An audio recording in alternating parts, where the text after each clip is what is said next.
चलो, तो heat engine और रेफ्रिजरेटर और एक बार मैं रिवाइज करता हूँ फटाफट। Heat engine and refrigerator. हाँ, डाउट्स किसने, और किसी को और डाउट्स अगर है कल के पेपर का और किसी को अगर डाउट्स है तो क्या करो, सेंड करो मुझे व्हाट्सएप पे। पहले क्या करो, डाउटनट पे वगैरह देखो, जितना तुम लोगों को डाउट समझता है उतना वहां पे अंडरस्टैंड करो। अगर उधर नहीं अंडरस्टैंड होता अगर उधर नहीं अंडरस्टैंड होता तो फिर जो वहां पे अंडरस्टैंड नहीं होता वो मुझे सेंड करो, उसका मैं वीडियो बना के सेंड करता हूँ। ठीक है, आज 11-12 बजे तक सेंड करो, मैं आफ्टरनून में सॉल्व करके भेजता हूँ तुमको। ठीक है, चलो। तो देखो, हीट इंजन में क्या होता है। हीट इंजन में होता है, हीट को हम लोग कन्वर्ट करते हैं वर्क में। एकदम इंटरेस्टिंग है ये। ठीक है, थोड़ा इसको चालू करता हूँ।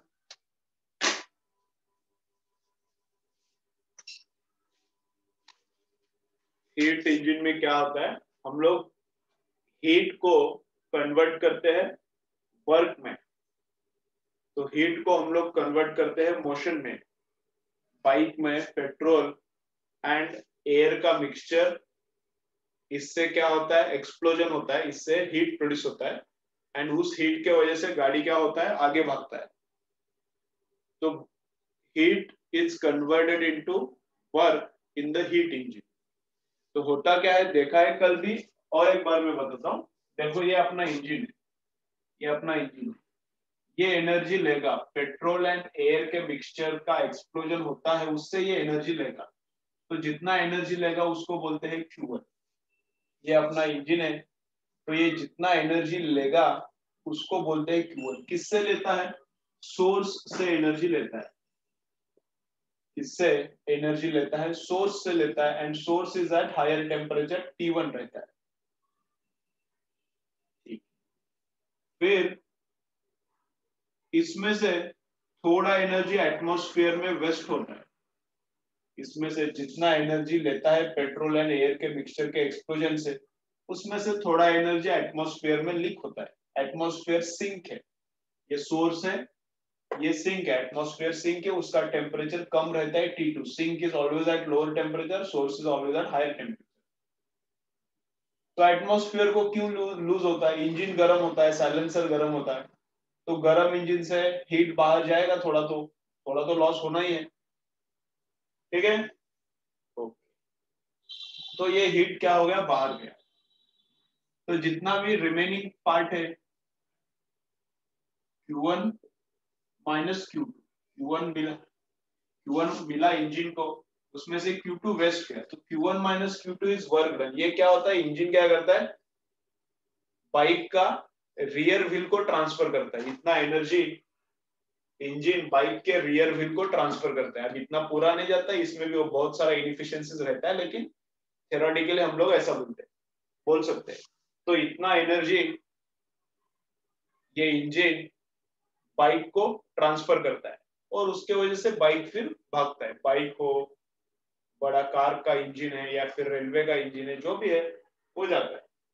तो इफिशियंसी क्या रहता है, मेरा काम कितना हुआ एंड खर्चा कितना हुआ। मैंने दिया इतना एनर्जी, उसमें से काम में कितना है, इतना। मैंने इतना एनर्जी दिया है, उसमें से काम का एनर्जी इतना है। This by Q1 is efficiency.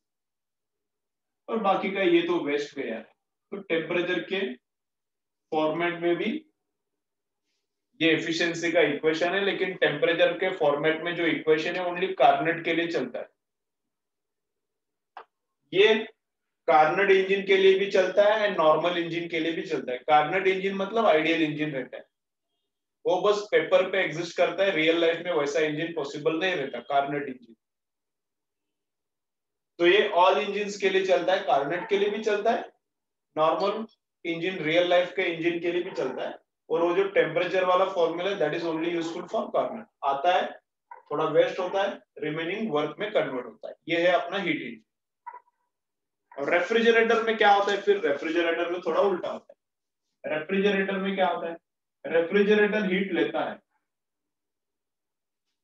Refrigerator heat लेता है, किससे लेता है? डब्बे से लेता है, फ्रिज से लेता है। फ्रिज का डब्बा है वही सिंक रहता है, फ्रिज का डब्बा है वही सिंक रहता है, उसका लोअर टेम्परेचर रहता है, ठंडा रहता है ना, उसका लोअर टेम्परेचर रहता है T2, इसका T2, इधर भी सिंक का T2, इधर भी सिंक का T2।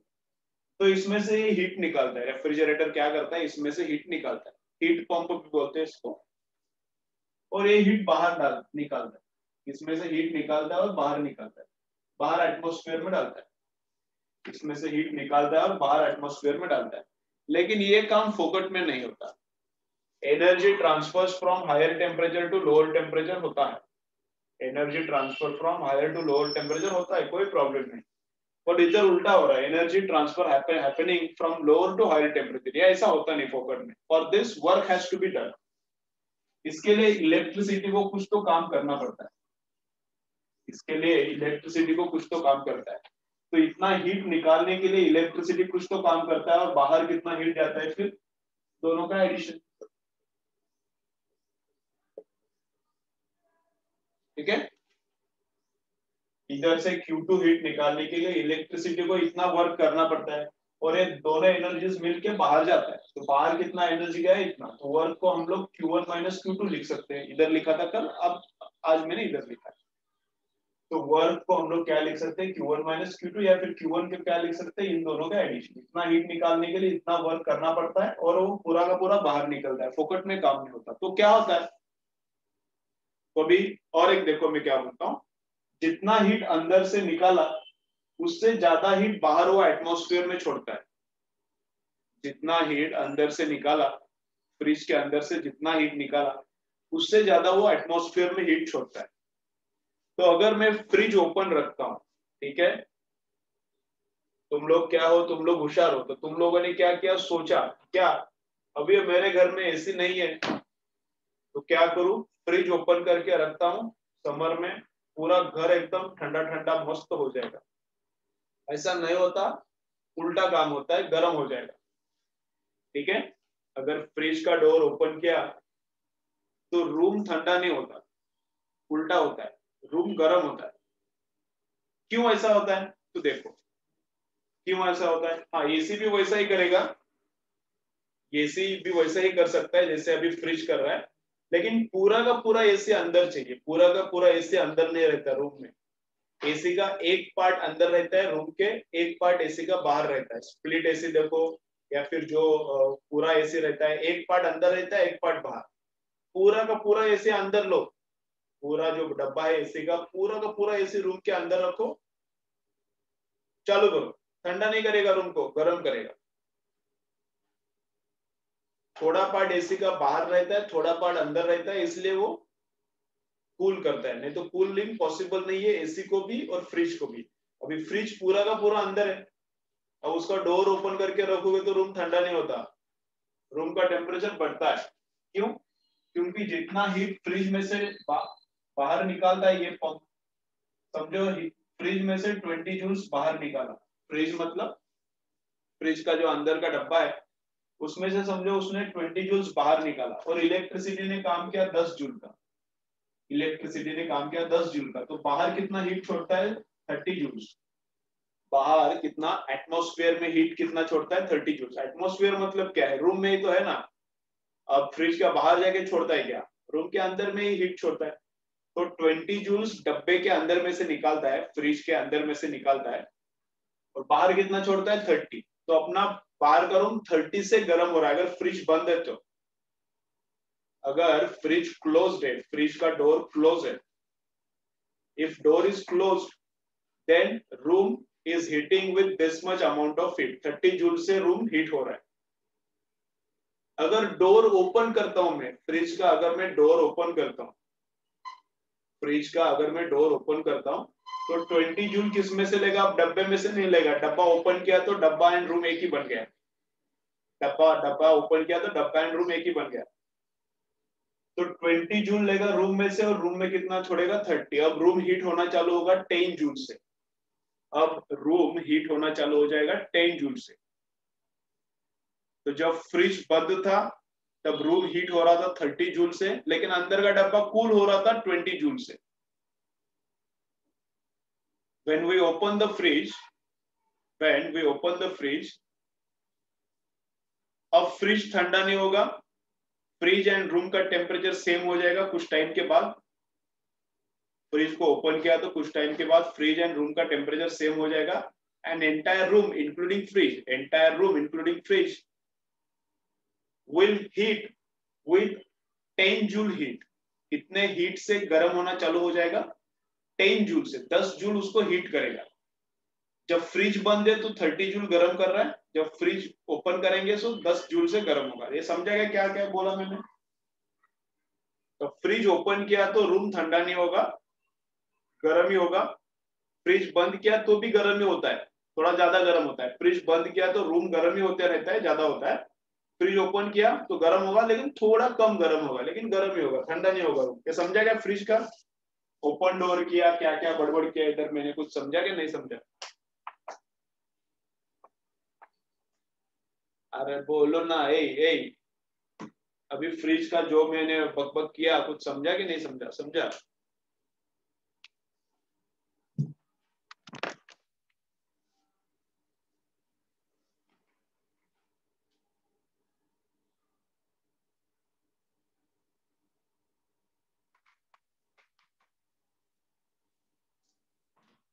चलो, तो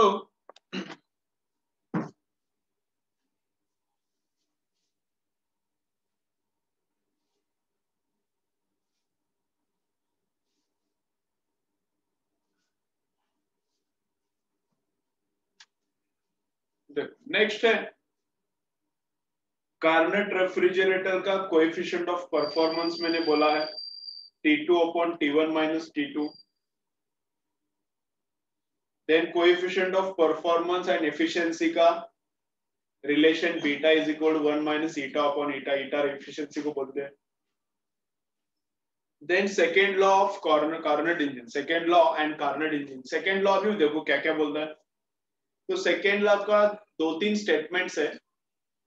सेकेंड लॉ ऑफ थर्मोडायनामिक्स का 2-3 सेंटेंसेस है। तो उसमें से फर्स्ट सेंटेंस क्या है, सबका मीनिंग ऑलमोस्ट सेम है। तो उसमें से नंबर 1 स्टेटमेंट क्या है, देखो क्लॉजियस स्टेटमेंट, क्लॉजियस का स्टेटमेंट है ये। It is impossible for a self acting machine to transfer heat from a colder body to hotter one. It is impossible, suno, it is impossible for a self-acting machine to transfer heat from a colder body to hotter one without the aid of external agency. तो ये यहाँ पे Clausius का statement है refrigerator के regarding. Refrigerator में क्या हो रहा है, heat is transferring from lower temperature to higher temperature. ये एटमॉस्फेयर है, सोर्स है, हायर टेम्परेचर T1 पे 30 डिग्री सेल्सियस वगैरह रहेगा इसका। फ्रिज का डब्बा है 0 डिग्री सेल्सियस पे, मतलब ऊपर का रेफ्रिजरेटर 0 से नीचे रहेगा और नीचे 4-5 डिग्री रह सकता है। तो फ्रिज के अंदर हम लोग पकड़ेंगे 0 है, तो सिंक है, वो सिंक 0 पे है, एटमॉस्फेयर 30 पे है। तो ठंडे पार्ट से 0 डिग्री से we have to transfer heat towards higher temperature. 0 से 30 डिग्री की तरफ हीट को ट्रैवल करना पड़ रहा है। अभी लोअर टू हायर टेम्परेचर अभी ट्रैवलिंग हो रहा है हीट का। ये फोकट में नहीं होता। For this work has to be done, for this external energy has to be provided. Heat transfer from cooler part to hotter part does not happen without external help. तो इलेक्ट्रिसिटी हेल्प करता है, इसलिए heat can travel from this part to this part, low temperature to high temperature. ठीक है, Clausius का statement है।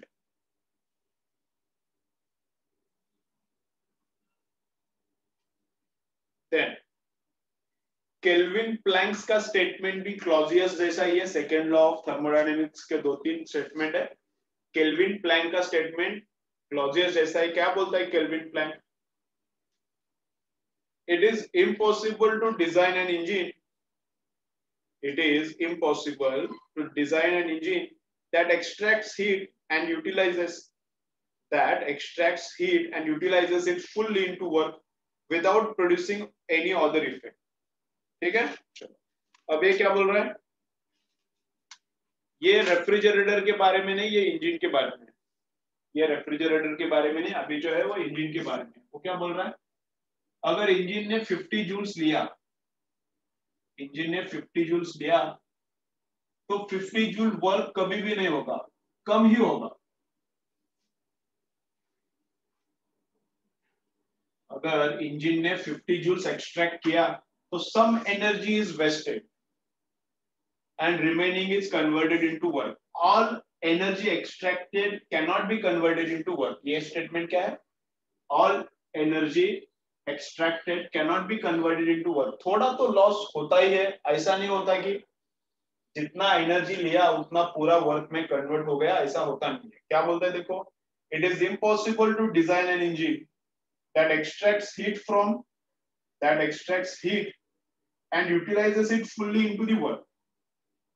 Engine, it is impossible to design an engine that extracts heat and utilizes it fully into the work without producing other effect, without producing any other effect. कुछ तो other effect produce होगा ही, इधर तो wastage होगा ही, kelvin Planck का statement. ठीक है, then next है entropy of universe always increases with time। अभी एंट्रोपी है, एंट्रोपी फिजिक्स में सिलेबस में नहीं है, एनसीईआरटी देखो एररलेस में दिया है एंट्रोपी का थोड़ा बहुत एक्सप्लेनेशन, लेकिन सिलेबस में नहीं है, नहीं किया तो भी चलता है। आउट ऑफ एनसीईआरटी आजकल आता नहीं कुछ भी, तो एंट्रोपी भी कुछ दिया नहीं। ठीक है, लेकिन ये सेंटेंस याद रखो, ये शायद मुझे लगता है केमिस्ट्री में भी होगा, entropy of universe always increases with time. Entropy increases मतलब रैंडमनेस, एंट्रोपी क्या रहता है, रैंडमनेस रहता है, शायद एंट्रोपी तुमको केमिस्ट्री में भी होगा। एंट्रोपी मतलब क्या रहता है, रैंडमनेस, तो रैंडमनेस ऑफ यूनिवर्स क्या हो रहा है, इज इंक्रीज हो रहा है। फाइनल स्टेटमेंट केल्विन स्टेटमेंट, वो केल्विन प्लैंक का स्टेटमेंट अब देखा था, एक क्लॉजेस का था। केल्विन एंड प्लैंक क्या बोलता है, ओनली केल्विन क्या बोलता है, a Carnot engine cannot work, a Carnot engine cannot work if the source and sink are at the same temperature. Carnot engine cannot work if source and sink are at the same temperature। हाँ, तो source का temperature समझो ये T1 and इसका temperature T2। अगर इन दोनों का temperature same हो गया तो इंजन क्या होगा, वर्क नहीं करेगा। अगर इन दोनों का टेम्परेचर क्या है, सेम है, तो इंजन क्या है, वर्क नहीं करेगा। ठीक है, ओके, चलो नेक्स्ट क्या है, कार्नट इंजन क्या है, कार्नट इंजन का एफिशिएंसी कैसे निकाला, क्या बोला,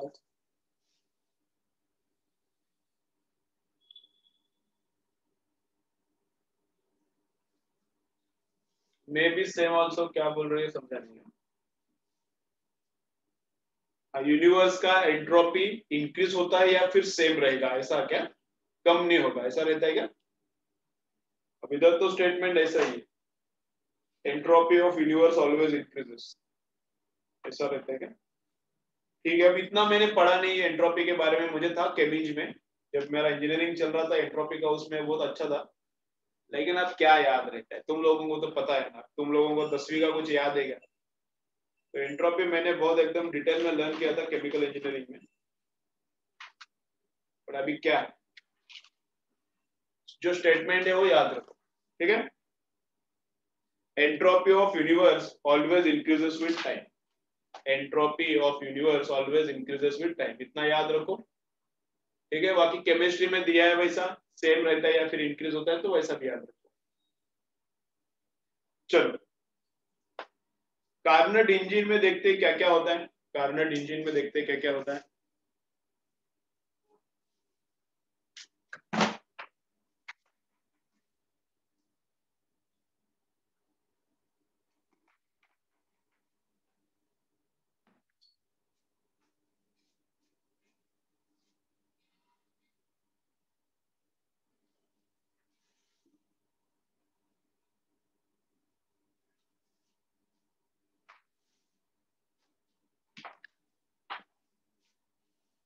देखो ये ऐसा वैसा कैसा रहता है, मैं ड्राइंग करता हूँ उसका।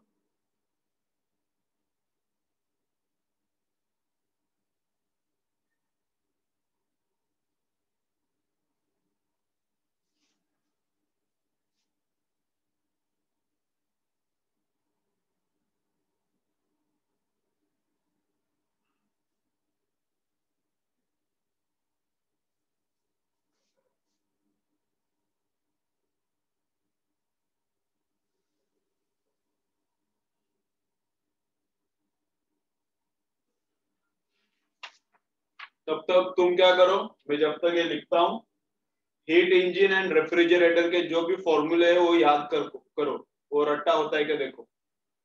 हीट इंजन रेफ्रिजरेटर का एफिशिएंसी जो भी फॉर्मूले रट्टा होता है क्या देखो। तब तक ये मैं क्या करता हूँ, ड्राइंग करता हूँ।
ओके, चलो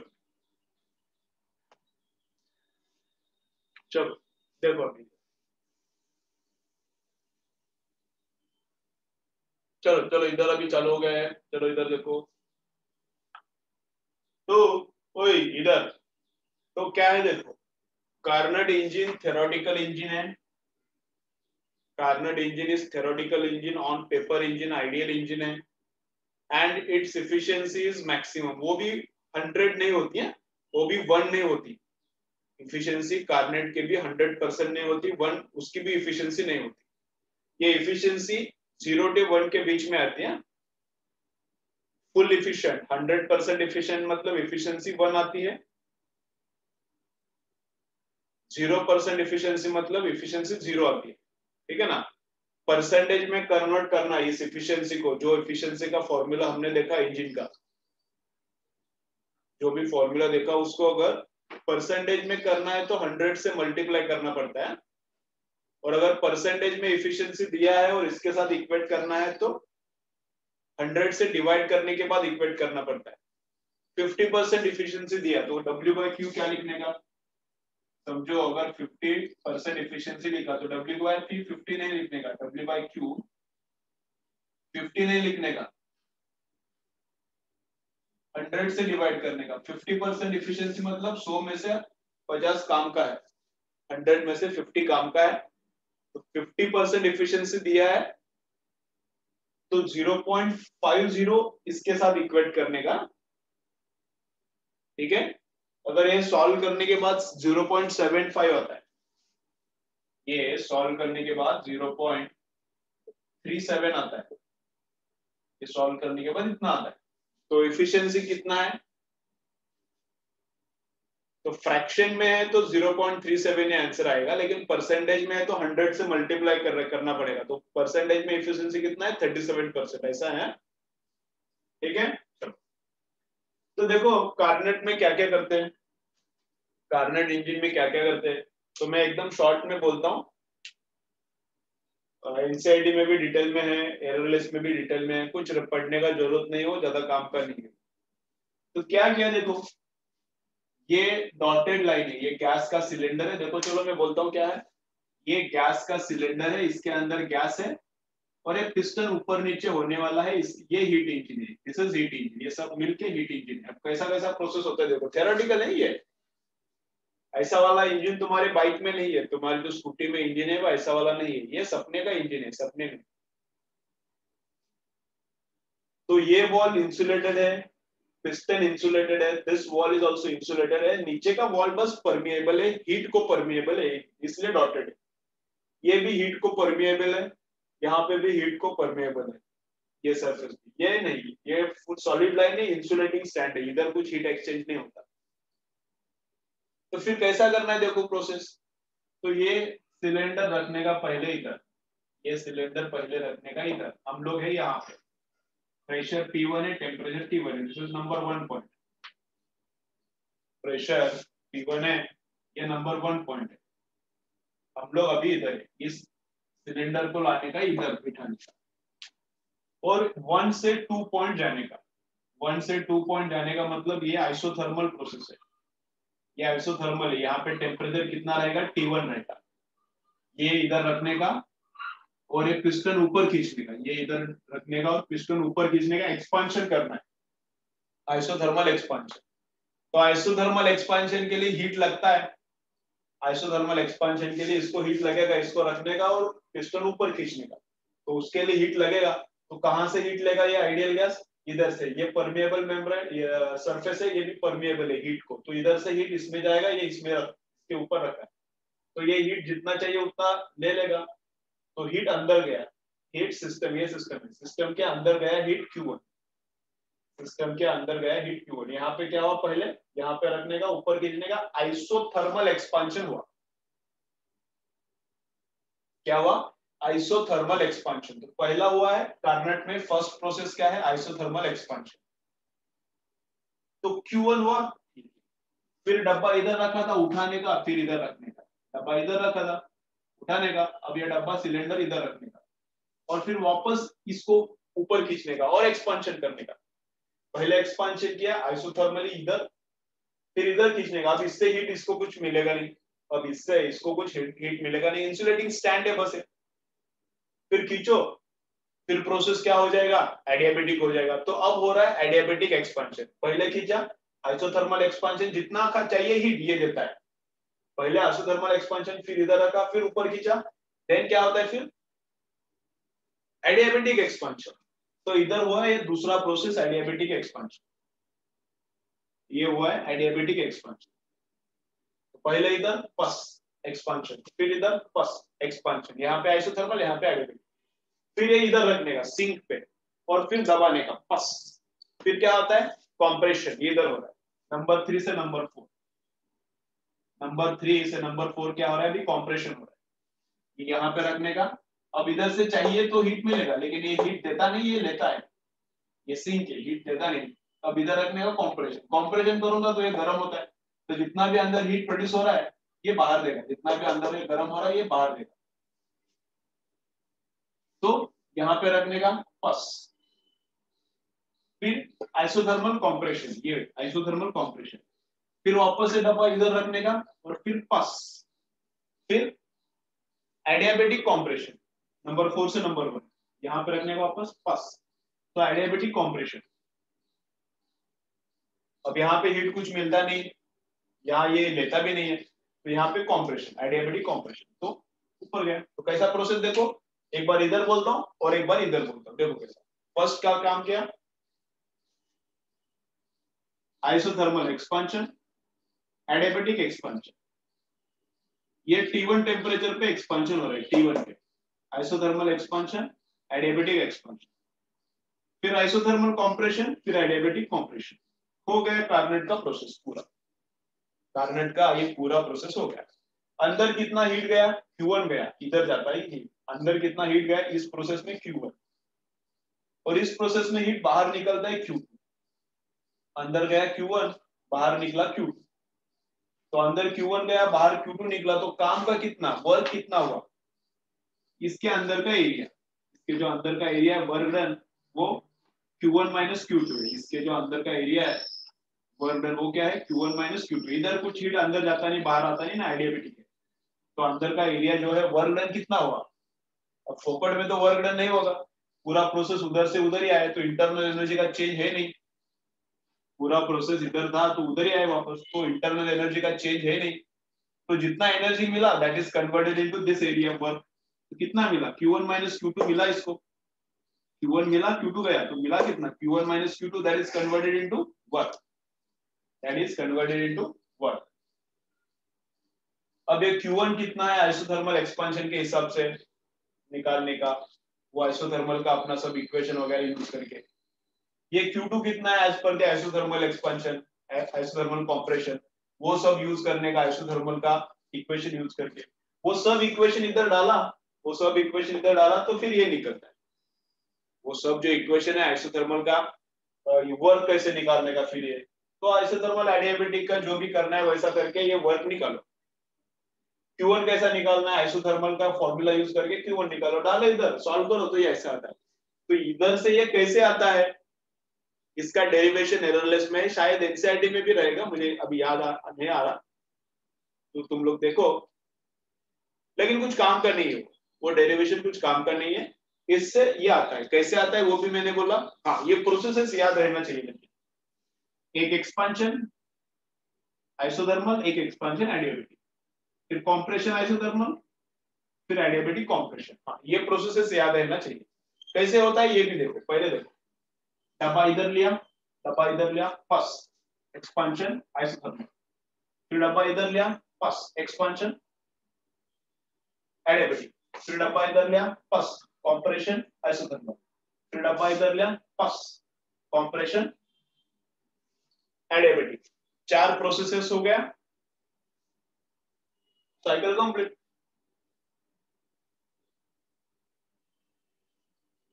तो इस फॉर्मूले को कन्वर्ट किया, जो अपना पुराना जब इक्वेशन से वो यूज करके, तो ये अपना एफिशिएंसी का फॉर्मूला आता है T1। सब क्लियर है क्या, तो क्या याद रहना चाहिए, ये फॉर्मूला तुम लोगों को पहले से पता है। और कार्नेट में होता क्या है, तो कार्नेट में ये कैसा रहता है, और एक कार्नेट का ग्राफ है, कितना प्रोसेसेस, 4 प्रोसेसेस, 2 आइसोथर्मल, 2 एडियाबेटिक।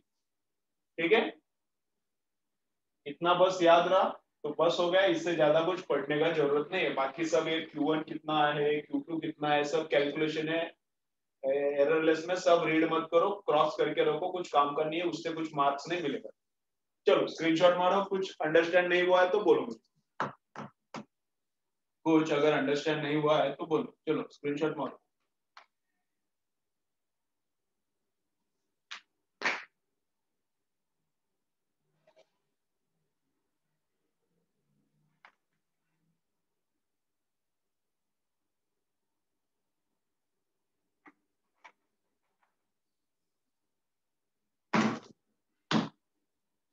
हो गया, चलो कुछ डाउट वगैरह नहीं है। फिर देखो एफिशिएंसी ऑफ क्या कुछ तो आया है। अब इस पे ही ज्यादा क्वेश्चन रहते हैं, कार्नेट इंजन पे इस पे ही ज्यादा क्वेश्चन रहते हैं, कि जैसे हमने ऑलरेडी कल किए थे वैसे ही इस पे ज्यादा क्वेश्चन रहते हैं। अब इस पे ज्यादा कुछ क्वेश्चन नहीं रहते, ये जो थियोरेटिकल पार्ट बताया इस पे ज्यादा कुछ क्वेश्चन आता नहीं। अब ऐसा पूछ सकता है, अब ऐसा पूछ सकते हैं क्या है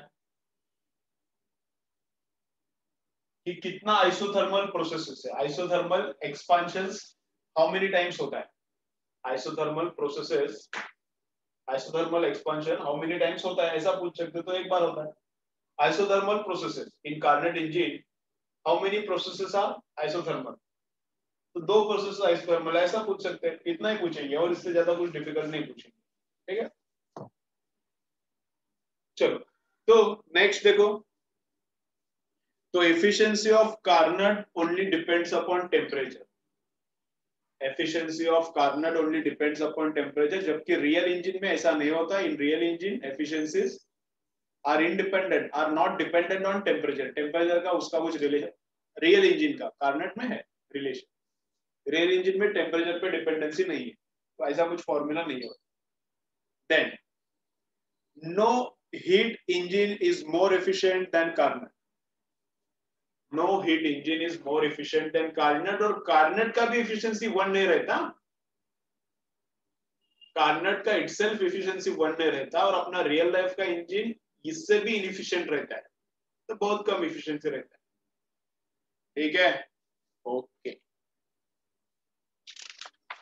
ठीक है, हो गया कंप्लीट।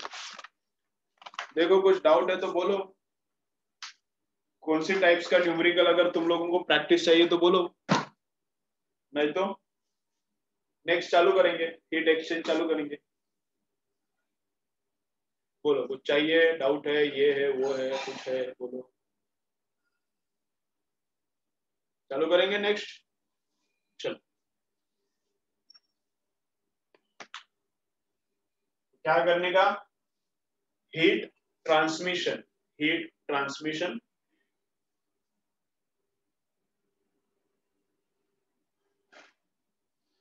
स्टेट इक्वेशन मतलब क्या समझा नहीं, state equation of for adiabatic क्या है, स्टेट इक्वेशन फॉर एडियाबेटिक क्या है कुछ समझो नहीं।